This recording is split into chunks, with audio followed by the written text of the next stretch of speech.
नमस्कार, मैं सोनम गुरु और आप सभी का स्वागत है हमारे इस विशेष कार्यक्रम में, जहां हम एक अत्यंत गंभीर विषय पर चर्चा करेंगे। बांग्लादेश की नई सरकार और उसके भारत के लिए बढ़ते खतरे। बांग्लादेश में हाल ही में हुई राजनीति हलचल ने हमारे पड़ोसी देश के लिए एक नया अध्याय शुरू कर दिया है।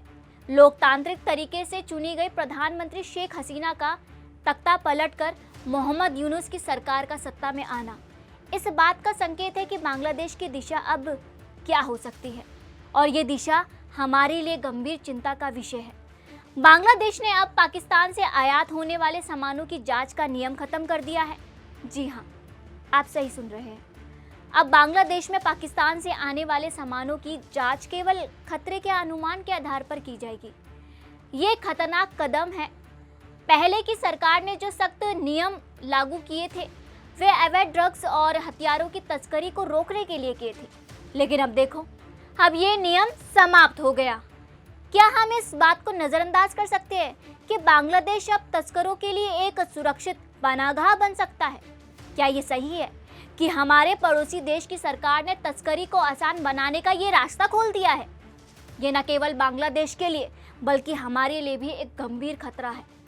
और सिर्फ यही नहीं, बांग्लादेश का भारत विरोधी रवैया भी चिंताजनक है।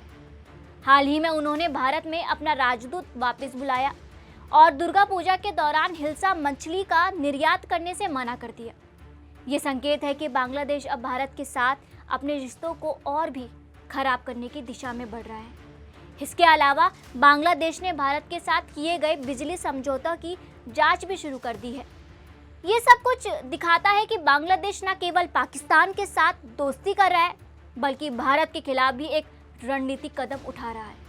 क्या ये केवल एक संयोग है या एक सुनियोजित योजना का हिस्सा है? क्या हम ये मान लें कि बांग्लादेश अब हमारे लिए एक खतरा बन रहा है? क्या ये हमारे राष्ट्रीय सुरक्षा के लिए खतरा है? हमारी सीमाओं पर पहले से ही चुनौतियां हैं, और यदि बांग्लादेश अपने यहाँ अवैध गतिविधियों को बढ़ावा देता है तो हमारे लिए भी संकट उत्पन्न कर सकता है। इसलिए हमें सतर्क रहना की आवश्यकता है। ये केवल बांग्लादेश का मामला नहीं बल्कि हमारी सुरक्षा और हमारी संस्कृति पहचान का मामला है। हमें एकजुट होकर इस खतरा का सामना करना होगा, और ये समय है कि हम अपनी आवाज़ उठाएं और सुनिश्चित करें कि भारत का हित सबसे ऊपर है। इसी के साथ मैं आपसे विदा लेती हूँ। जय हिंद।